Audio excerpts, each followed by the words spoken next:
Tigers Vision. Hello friends, എല്ലാ കൂട്ടുകാർക്കും ഇന്നത്തെ ഞങ്ങളുടെ പുതിയൊരു വീഡിയോയിലേക്ക് സ്വാഗതം. എന്തൊക്കെയുണ്ട് കൂട്ടുകാരുടെ വിശേഷം? എല്ലാവരും സുഖമായിട്ടും സന്തോഷത്തോടെയൊക്കെ ഇരിക്കുന്നു എന്ന് വിശ്വസിക്കുന്നു. ഞങ്ങളിവിടെ സുഖമായിട്ട് സന്തോഷത്തോടെയൊക്കെ ഇരിക്കുന്നു. എല്ലാവരും ചൂടേ ചൂടേ ചൂടേ എന്ന് പറഞ്ഞ് വിളിച്ച് ഇപ്പൊ എന്താ മഴയല്ലേ. ഇപ്പൊ രാവിലെ ഇവിടെ തകർത്ത് മഴ പെയ്യാണ്. അപ്പൊ നല്ല തണുപ്പൊക്കെ ഉണ്ട്. ആ സമയത്ത് നമുക്ക് ചൂടോട് കൂടി ഒരു ചായ കുടിക്കാനായിട്ട് ചായ ഇട്ട് കുടിക്കാനായിട്ട് പോവേണ്ടോ. പിന്നെ ഈ സമയത്ത് ദോശ ഉണ്ടാക്കി ചമ്മന്തിക്കറിയൊക്കെ ഉണ്ടാക്കട്ടോ. അതിന്റെ വീഡിയോ ഒന്നും എടുത്തില്ല. പിന്നെ രാവിലെ തന്നെ എടുത്ത കുറെ പാത്രങ്ങൾ ഉണ്ടായിരുന്നു, അതൊക്കെ കഴുകി ഒഴുതുക്കി വെച്ചിട്ടോ. അതുകൊണ്ട് പുറത്തെപ്പോഴും നല്ല മഴയാണ് കേട്ടോ. നേരം വെളുത്ത സമയം മുതലേ ഇവിടെ മഴ തന്നെ കേട്ടോ. നല്ല മഴ തകൃതിയായിട്ട് പെയ്യുന്നു. എല്ലായിടത്തും മഴയൊക്കെ കിട്ടിയ കൂട്ടുകാരെല്ലാം നല്ല സന്തോഷത്തിലാണെന്ന് തോന്നുന്നു അല്ലേ. എന്തോ ഒരു ചൂടായിരുന്നു. ഏറ്റവും കൂടുതൽ ചൂടേന്ന് വിളിച്ചാൽ നമ്മളായിരുന്നു കേട്ടോ. ഇത് നമുക്ക് ആശ്വാസമൊക്കെ ആയി. നമ്മളിനി ദോശയും ചമ്മന്തിക്കറിയൊക്കെ കഴിക്കട്ടെ. മീനും ഇവിടെ ഇല്ല, മീനും അപ്പുറത്ത് പോയി.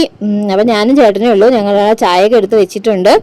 പിന്നെ അതിനുശേഷം ദാ മുറ്റത്ത് വന്ന് നോക്കിയപ്പം വെള്ളം പോകേണ്ടോ നല്ല തോടുപോലെ പോകുന്നല്ലേ ഏട്ടാ. വെട്ടി മറിച്ച് വെച്ചോണ്ടാണ് അങ്ങനെ പോണത്. അങ്ങനെ പോണം, അല്ലെങ്കിൽ ഇതെല്ലാം നമ്മളെ മുറ്റത്തൂടെ പോകേണ്ടതായിരുന്നു. പക്ഷെ ഇതാ ഇപ്പൊ ഇതെല്ലാം നമ്മളെ വഴിയും നല്ല തെറ്റല്ലേ. ഇപ്പം കോൺക്രീറ്റ് ചെയ്തിരിക്കുന്നുണ്ട്. പിന്നെ ഫോണ് കംപ്ലൈന്റ് അല്ല, ഇവിടെ നെറ്റ്വർക്ക് ചെറിയ പ്രോബ്ലം ഉള്ളതുകൊണ്ട് ഞാൻ ഒരു ഓട്ടം പോയപ്പോഴത്തേക്ക് ഈ ഫോണും കൂടെ കൊണ്ടുപോയി. അപ്പൊ ഫോണ് കാണിക്കാൻ കൊണ്ടുപോയ വഴിക്ക് ഞാൻ ഒരു ഓട്ടം പോയപ്പോഴത്തേക്ക് അവിടെ ഉള്ള കുറച്ച് കാഴ്ച, ഞാൻ അവിടെ ചെന്നപ്പോ ഭയങ്കര ഒരു മഴ ഒരു അടിപൊളി ഓട്ടം കിട്ടി എനിക്ക് ഇവിടെ നിന്ന്. എന്ന് പറഞ്ഞാൽ ഒരു മാനേറ്റുള്ളൊരു ഓട്ടം. അപ്പൊ അതിന് പോകാൻ വേണ്ടി അങ്ങോട്ട് പോയ സമയത്ത് നല്ല മഴ. അപ്പൊ ആ വീട്ടിന്റെ അടുത്ത് ഞാൻ ആളെ ഇറക്കിയിട്ട് ഞാൻ അവിടെ വീഡിയോ ഒക്കെ എടുത്ത് കുറച്ചു നേരം അവിടെ റെസ്റ്റ് ചെയ്തു. ഞാൻ തിരിച്ചു വന്നപ്പോ ഞാൻ അടുത്തത് ആ തുണിയൊക്കെ കഴുകാൻ പോവേണേ. അപ്പൊ ഇപ്പൊ ഇത്തിരി മഴ തോന്നു കേട്ടോ. അപ്പൊ 2 ദിവസത്തെ തുണി ഉണ്ടായിരുന്നെ. ഇത്തിരി എങ്ങനെയെങ്കിലും ഒന്ന് തോന്നു കിട്ടി അകത്തെങ്കിലും എടുത്ത് ഇടാലോ എന്ന് പറഞ്ഞ് തുണി കഴുകാനായിട്ട് ഇറങ്ങിയതാണ് കേട്ടോ. ഇങ്ങനെ ഇട്ടിരുന്നാലും ഒരുപാടായി പോകുമല്ലോ എന്ന് വെച്ചാൽ ഡെയിലി ആദ്യമൊക്കെ തുണി കഴുകിക്കൊണ്ടിരുന്നതാണ്. പിന്നെ വെള്ളത്തിന്റെ ബുദ്ധിമുട്ടൊന്നുമില്ലല്ലോ. മഴ കാരണം പിന്നെ ഇവിടെ നിറച്ച് വെള്ളമാണ്, മൊത്തം വെള്ളം തന്നെയാണ് കേട്ടോ. അപ്പൊ അതുകൊണ്ട് രാവിലെ തന്നെ തുണിയൊക്കെ ഒന്ന് കഴുകി ഇടാന്നൊക്കെ വിചാരിച്ചു കേട്ടോ. അപ്പൊ ഇന്ന് ഇത്തിരി തെളിഞ്ഞു, നല്ല തെളിച്ചൊന്നുമില്ല, എന്നാലും ഇത്തിരി തെളിഞ്ഞൊക്കെ നിപ്പുണ്ട് കേട്ടോ. നമ്മുടെ തൊട്ടേന്ന് ഇട്ടാ മതി കേട്ടോ. അപ്പോഴത്തേനും വെള്ളം നമുക്ക് പെട്ടെന്ന് തന്നെ എടുക്കാം. അതും കൂടെ ഞങ്ങൾ നിങ്ങൾക്കൊരു വീഡിയോ എടുത്തതാണ് കേട്ടോ. അപ്പൊ അച്ഛൻ വന്നിപ്പോ പറയും കേട്ടോ, വെള്ളമില്ലേന്ന് വിളിച്ചിട്ട് ഇപ്പൊ ഇഷ്ടംപോലെ വെള്ളം ഉണ്ടല്ലോ എന്ന് കേട്ടോ. അതിനുശേഷം ഉച്ചത്തെ പരിപാടികളൊക്കെ തുടങ്ങി കേട്ടോ. ചോറിന് ഇതാ ഇവിടെ വെള്ളം വെച്ചിട്ടുണ്ട്. പിന്നെ രാവിലത്തെ പാത്രങ്ങളെല്ലാം അതും പിന്നെ ഉണ്ടായിരുന്നതൊക്കെ എടുത്ത് തോന്നുന്നതെല്ലാം മാറ്റി ഒതുക്കിയൊക്കെ വെച്ചിട്ടുണ്ട് കേട്ടോ.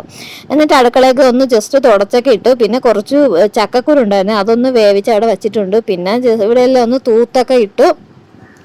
ഹാളും അടുക്കളയൊക്കെ ഒന്ന് തൂത്തിട്ട് പുറം തൂക്കാൻ മഴ കാരണം തൂക്കാനൊന്നും പറ്റുന്നില്ല. പിന്നെ ആ പുറത്ത് നോക്കുമ്പോൾ നമ്മളെ ടെറസിന്റെ ഉയരുന്നുള്ള വെള്ളം ഇപ്പോഴും മഴ തോന്നാനും കുറേ നേരം വരെ അതങ്ങനെ പൊയ്ക്കൊണ്ടിരിക്കും കേട്ടോ. ചവറ് കയറി കിടക്കുന്ന ഉള്ളതുണ്ട്. പിന്നെ ഇന്ന് ഉച്ചത്തേക്ക് ഞാൻ ചക്കക്കുരു വേവിച്ച് വെച്ചെന്ന് പറഞ്ഞല്ലോ. ഇപ്പൊ എന്നും ചക്കക്കുരു തോരനോ അല്ലെങ്കിൽ ചക്കക്കുരു കറിയൊക്കെ ഉണ്ടോ ഉണ്ടാക്കുന്നത്. അപ്പോൾ ചക്കക്കുരു മെഴുക്ക് വരട്ടി ഉണ്ടാക്കി കഴിക്കാൻ വിചാരിച്ചിട്ട് അതിനുവേണ്ടി ഞാൻ ഒരു സവാള എടുത്ത് കടുവൊക്കെ താളിച്ച് അത് നന്നായിട്ട് വഴറ്റി എടുക്കുന്നുണ്ട്. അപ്പോൾ ഞാൻ ഒരു വീഡിയോ കണ്ട സമയത്ത് യൂട്യൂബിൽ ഇങ്ങനെ കണ്ടുകൊണ്ടിരുന്ന സമയത്ത് ചക്കക്കുരു മെഴുക്ക് വരട്ടി ഉണ്ട് കേട്ടോ. അപ്പൊ അന്ന് മുതലേ വിചാരിക്കുന്നതാണ് ചക്കക്കുരു മെഴുക്ക് വരട്ടി ഉണ്ടാക്കി കഴിക്കണമെന്ന്. പക്ഷെ ഞാൻ പിന്നെ ചെയ്യാന്ന് വിചാരിച്ചു. അപ്പൊ ചക്കക്കുരു എൻ്റെ കയ്യിലുണ്ടായിരുന്ന തീർന്നു കേട്ടോ. ഇത്രയേ ഉള്ളൂ. അപ്പൊ സവാള നല്ല മൂപ്പിച്ചൊന്നും എടുത്തില്ല, അതൊന്ന് വഴറ്റി എടുത്തതിന് ശേഷം ഉപ്പ് ഇട്ട് കൊടുത്ത്, അല്ലെങ്കിൽ ഞാൻ അരിഞ്ഞു വെച്ചിരുന്ന നമ്മുടെ ചക്കക്കുരുവും കൂടി ആഡ് ചെയ്ത് കൊടുത്തിട്ടുണ്ട് കേട്ടോ. ഇനി അതെല്ലാം കൂടെ നന്നായിട്ടൊന്ന് മിക്സ് ചെയ്ത് എടുക്കുകയാണ്. പിന്നെ ഇതിലേക്ക് കുറച്ച് മുളക് പൊടിയും മഞ്ഞപ്പൊടിയും മാത്രമേ ആഡ് ചെയ്ത് കൊടുക്കുന്നുള്ളൂ കേട്ടോ. അപ്പോൾ ഇത്രയേ ആഡ് ചെയ്ത് കൊടുക്കുന്നുള്ളൂ. കുറേ നാളായിട്ടോ ചക്കക്കുരു ഞാൻ കുറച്ച് നാളായി. അമ്മയ്ക്ക് ഭയങ്കര ഇഷ്ടമാണ്. അമ്മയാണ് ഉണ്ടാക്കി തരുന്നത്. ഞാൻ ഇവിടെ അധികം അങ്ങനെ ഉണ്ടാക്കിയിട്ടില്ല. ഞാൻ ആദ്യമായിട്ടാണ് ചക്കക്കുരു മെഴുക്കുവരട്ടി ഉണ്ടാക്കുന്നത്. അപ്പം ഞാൻ വിചാരിച്ചു ഇനിയിപ്പോൾ ചക്കക്കുരുവൊക്കെ കിട്ടിയാലേ ഉള്ളൂ, അതുകൊണ്ട് ഇന്ന് ഇത്രയേ ചക്കക്കുരു ഉള്ളൂ, അതിലൊരു മെഴുക്കുവരട്ടി ഉണ്ടാക്കാമെന്ന് വിചാരിച്ചേട്ടോ. ചക്കക്കുരു മെഴുക്കുവരട്ടിക്ക് ആവശ്യമായിട്ടുള്ള പൊടികളെല്ലാം ആഡ് ചെയ്ത് അതവിടെ വെക്കുന്നുണ്ട് കേട്ടോ. പിന്നെ ഞാൻ 2 ഉണക്ക മീനെടുത്ത് വെള്ളത്തിലിട്ട് വെച്ചിട്ടുണ്ടായിരുന്നു കേട്ടോ. ഉച്ചത്തേക്ക് നമുക്ക് ഫ്രൈ ചെയ്ത് എടുക്കാനായിട്ട്. അപ്പോൾ അതിന് വേണ്ടി ഞാൻ അതൊക്കെ 2 ക്ലീൻ ചെയ്ത് എടുത്തിട്ടുണ്ട്. പിന്നെ ഒരു പച്ചമുളക് ഉണ്ടായിരുന്നു, അതും എടുത്ത് സവാള ഇത്തിരി മുളക് പൊടിയും ഉപ്പും ഒക്കെ ചേർത്ത് ഇതാ ഇവിടെ വെച്ചിട്ടുണ്ട് കേട്ടോ, എണ്ണയിട്ട്. അപ്പോൾ ഭയങ്കര ഇഷ്ടമുണ്ട് ഇതിൻ്റെ സവാള കഴിക്കാൻ, നല്ല ടേസ്റ്റാണ്. അപ്പോൾ പച്ചമുളക് ഒന്നേ ഉണ്ടായിരുന്നുള്ളൂ. പച്ചമുളകും കരുവാടും സവാളയും നല്ല ടേസ്റ്റാണ് കേട്ടോ. അതിന് വേണ്ടി എനിക്ക് ഭയങ്കര ഇഷ്ടമാണ്. അതുകൊണ്ട് അതവിടെ വെച്ചിട്ടുണ്ട്. പിന്നെ അതവിടെ റെഡിയാകുന്ന സമയം കൊണ്ട് വിചാരിച്ചു നാളെ രാവിലത്തേക്ക് കാപ്പിക്ക് വേണ്ടി എന്തെങ്കിലും ഇഡ്ഡലി എന്തെങ്കിലും ഉണ്ടാക്കാമെന്നും പറഞ്ഞ് കുറച്ച് അരിയും 1 നാഴി അരി, ഇതാണ് എൻ്റെ അളവ് കേട്ടോ. ഇതിന് 1 നാഴി പച്ചരിയും പിന്നെ അതിന് 1/2 നാഴി എന്താ ഉഴുന്നും എടുത്ത് വെള്ളത്തിൽ ഇടുക, കഴിഞ്ഞ് അത് നന്നായിട്ട് കഴുകി എടുക്കണം കേട്ടോ. അപ്പൊ നമ്മൾ ഇപ്പം അങ്ങനെ മീനെക്കുട്ടി ഇല്ല കേട്ടോ വീഡിയോ എടുത്ത് തരാനായിട്ട്. അപ്പൊ ഞാൻ ഒരു കയ്യിൽ ഫോൺ വെച്ചിട്ടാണ് വീഡിയോ എടുക്കുന്നത്, അതുകൊണ്ട് ഇത്തിരി പാടാണ് കേട്ടോ. അങ്ങനെ സ്റ്റാൻഡ് ഒന്നും വെച്ചിട്ടില്ലേ.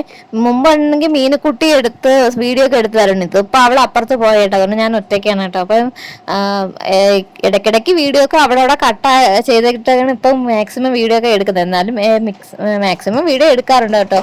അപ്പോഴത്തേന് ഇതൊന്ന് കഴുകിയിട്ടിട്ട് 2-3 വെള്ളം കഴുകിയിടണം. റേഷൻ കടയിൽ നിന്ന് കിട്ടുന്ന പച്ചരിയാണ് കേട്ടോ, അപ്പൊ അതൊന്ന് 2-3 വെള്ളം കഴുകിയിട്ടുണ്ട്. അപ്പൊ ഞാൻ ഇന്നാളൊരു ഇത് ഇട്ടപ്പോഴും അതൊരു ആൾ കമന്റ് ചോദിച്ചിട്ട് നിങ്ങൾ അരി കഴുകാറില്ലേ, കഴുകും കേട്ടോ, നമ്മൾ എല്ലാ വീഡിയോ അങ്ങനെ ഉൾപ്പെടുത്താറില്ലല്ലോ. 2-3 വെള്ളമൊക്കെ കഴുകിയിട്ടാണ് പിന്നെ ഇട്ട് വെക്കുന്നത് കേട്ടോ. അപ്പൊ അതൊക്കെ ഇട്ട് മാറ്റി വെച്ചിട്ടുണ്ട്. ചോറ് റെഡിയാക്കി കിട്ടിയിട്ടുണ്ട്, അത് വടിച്ച് അവിടെ കമഴ്ത്തി വെച്ചിട്ടുണ്ട്. പിന്നെ അടുക്കളയും ഇപ്പോഴത്തെ പാചകമൊക്കെ കഴിഞ്ഞിട്ടുണ്ട് കേട്ടോ. നമ്മുടെ ചക്കക്കുരു മെഴുക്ക് വരട്ടിയും ഉണക്ക മീൻ ഫ്രൈയും റെഡിയായി കിട്ടിയിട്ടുണ്ട്. പിന്നെ ഇവിടെയൊക്കെ ഒന്ന് തുടച്ചൊക്കെ ഇട്ടിട്ടും ഉണ്ട് കേട്ടോ. പിന്നെ ഞാൻ ചോറൊക്കെ കഴിച്ച ശേഷം പിന്നെ എന്തെങ്കിലും ലിക്വിഡ് ഒഴിച്ച് കഴുകി വൃത്തിയാക്കാന്ന് കേട്ടോ വിചാരിച്ചത്. പിന്നെ ഇനിയിപ്പോ ചേട്ടനും ചോറ് കഴിക്കാൻ വരാൻ സമയമായി. ആ സമയത്ത് പിന്നെ മീനുകുട്ടി വന്ന കേട്ടോ. മീനുകുട്ടി അപ്പുറത്തായിരുന്നു, അവിടെ നിന്ന് കുളിപ്പിച്ച് അമ്മ ഇങ്ങോട്ട് വിട്ടേട്ടോ. അപ്പൊ സ്ലൈഡ് കാണാനില്ല, അവിടെ കൊണ്ടുപോയതൊന്നും കാണാനില്ല എന്ന് പറഞ്ഞ് സ്ലൈഡ് എടുക്കാനായിട്ട് വന്നതാണ് കേട്ടോ. അപ്പൊ ഇവിടെ ഞാൻ നുള്ളിപ്പറക്കി വെച്ചിരുന്ന സ്ലൈഡ് എല്ലാം അവൾ എടുത്തോണ്ട് പോയി കളഞ്ഞു കേട്ടോ. എന്നും ഇവിടെ വന്ന് അവൾക്ക് ഓരോ സ്ലൈഡ് എടുത്തോണ്ട് പോകും, എന്നിട്ട് അവിടെ കൊണ്ട് പിന്നെ അവള് എവിടെന്ന് വെച്ചാൽ മറന്നു എന്ന് പറയും. ഞാൻ ഇവിടെ ഒരുപാട് ബേസ്ബോർഡ് പെട്ടിയിലാണ് ഇത്തരം സാധനങ്ങൾ വെച്ചിരുന്നത്. അപ്പൊ നമുക്കിപ്പോ ബക്കറ്റ് ഒഴിവുണ്ടല്ലോ എന്ന് വിചാരിച്ച് മീനുക്കുട്ടിയുടെ സാധനങ്ങളും അവളെന്താ കളിപ്പാട്ടങ്ങളും അവള് പഠിക്കുന്ന ബുക്കും അതെല്ലാം ഒരു ബക്കറ്റിലാക്കിയിട്ട് വെച്ചിരിക്കുകയാണ് കേട്ടോ. അപ്പൊ മീനുക്കുട്ടിനെ അധികം അങ്ങനെ ആരും കാണാറൊന്നുമില്ല കേട്ടോ വീഡിയോയിലൂടെ ഒന്നും. ഇന്ന് വന്നപ്പോ ജസ്റ്റ് ഒരു വീഡിയോ എടുത്തതാണേ. അതിനുശേഷം എന്താ ചേട്ടൻ ചോറ് കഴിക്കാനായിട്ട് വന്നു. അപ്പൊ ജൂലി ഭയങ്കര സന്തോഷം കേട്ടോ, ചേട്ടനെ കണ്ടപ്പോ ജൂലിക്ക് ഭയങ്കര സന്തോഷം. പിന്നെ നമ്മൾ അപ്പുറത്തെ വീട്ടിൽ നിന്ന് സാമ്പാർ കൂടി എടുത്ത കേട്ടോ, അത് ഒന്ന് ചൂടാക്കിയതാണ് കേട്ടോ. അപ്പൊ നല്ല സാമ്പാറും ഉണ്ട്. അപ്പൊ ഇന്ന് ഉച്ചത്തെ കറികൾ ഇതൊക്കെയായിരുന്നു കേട്ടോ. അമ്മയുടെ സ്പെഷ്യൽ സാമ്പാറും ഉണക്കമീൻ ഫ്രൈയും മെഴുക്ക് വരട്ടിയായിരുന്നു കേട്ടോ ഞങ്ങളുടെ ഉച്ചത്തെ കറികൾ എന്ന് പറയുന്നത്. ഈ സമയത്ത് കറണ്ട് പോയി കേട്ടോ, കറണ്ട് ഇല്ല. അപ്പൊ ഇനി ഞങ്ങള് ചോറ് കഴിക്കട്ടെ. ചോറ് കഴിച്ചിട്ട് പിന്നെ ചേട്ടന് ഒരു 3 മണിയൊക്കെ ആകുമ്പോൾ ഒരു ഓട്ടോ ഉണ്ട്, അപ്പോഴേ ചേട്ടൻ പോകത്തുള്ളൂ കേട്ടോ. പിന്നെ നമുക്ക് അച്ചാർ കൂടി ഉണ്ടായിരുന്നു, നമ്മൾ കഞ്ഞി കുടിക്കാനായിട്ട് കടയിൽ നിന്ന് വാങ്ങിച്ച അച്ചാർ ഇരിപ്പുണ്ടായിരുന്നേ, അതും എടുക്കണം കേട്ടോ. പിന്നെ ഇന്നലെ കൂട്ടുകാരുടെ ഒന്നും വീഡിയോ കാണാൻ പറ്റിയില്ല, ഫോൺ ഇത്തിരി ചെറിയ പ്രോബ്ലം വരുന്നു കേട്ടോ. അപ്പൊ ആദ്യം ഞങ്ങൾ വിചാരിച്ച ഫോണിന്റെ കുഴപ്പമെന്നാണ്, പിന്നീടാണ് അറിഞ്ഞത് അത് നെറ്റ് വർക്കിന്റെ കുഴപ്പമായിരുന്നു കേട്ടോ. അങ്ങനെ നന്നാക്കാമെന്ന് പറഞ്ഞ് ഇനി എന്തിനാണ് ആ സംഭവം എന്ന് അറിഞ്ഞുകൂടായിരുന്നു. രാവിലെ മുതൽ വൈകുന്നേരം വരെ എപ്പോഴും ആര് വിളിച്ചാലും പരിധിക്ക് പുറത്തുനിന്നാണ് കേട്ടോ പറഞ്ഞുകൊണ്ടിരുന്നത്. അതുകൊണ്ടാണ് ആരുടെയും വീഡിയോ ഒന്നും കാണാൻ പറ്റാത്തത് കേട്ടോ. അപ്പൊ ഇന്ന് പകലൊക്കെ ഇരുന്ന് കുറച്ച് കണ്ടിട്ടുണ്ട്, ബാക്കിയുള്ളവരോട് കാണണം കേട്ടോ കൂട്ടുകാരെ. അപ്പൊ കറണ്ട് ഇല്ല, ഞങ്ങൾ രണ്ടുപേരും കൂടെ ഹാളിലിരുന്ന് ചോറ് കഴിക്കുകയാണ്. മീനുക്കുട്ടി ഇതിന് മുമ്പ് ഇത്തിരി നേരത്തെ വന്ന് പുട്ടും പപ്പടവും ഒക്കെ ഞാൻ കൊടുത്തു കേട്ടോ, അതും കഴിച്ചിട്ടാണ് അവള് പോയത്. എന്തെങ്കിലും കഴിക്കാനുണ്ടെങ്കിൽ ഇവിടെ വരും, എന്നിട്ട് അപ്പുറത്ത് പോകും കേട്ടോ. അപ്പൊ ഇവിടെ ചോറൊക്കെ കഴിച്ച് തീർന്ന ശേഷം പിന്നെ ഇവിടെയൊക്കെ തേച്ച് കഴുകി ഇട്ടിട്ടുണ്ട് കേട്ടോ. ഉണങ്ങാൻ ഭയങ്കര പാടാണ് കേട്ടോ. ഇവിടെ അതുപോലെ തന്നെ ലിക്വിഡൊക്കെ ഒഴിച്ച് ജസ്റ്റ് എല്ലായിടത്തും ഒന്ന് കഴുകി വൃത്തിയാക്കി ഇട്ടിട്ടുണ്ട് കേട്ടോ. അപ്പോൾ കൂട്ടുകാരെ, നമുക്ക് അടുത്തൊരു വീഡിയോയിൽ വീണ്ടും കാണാം. Thanks for watching.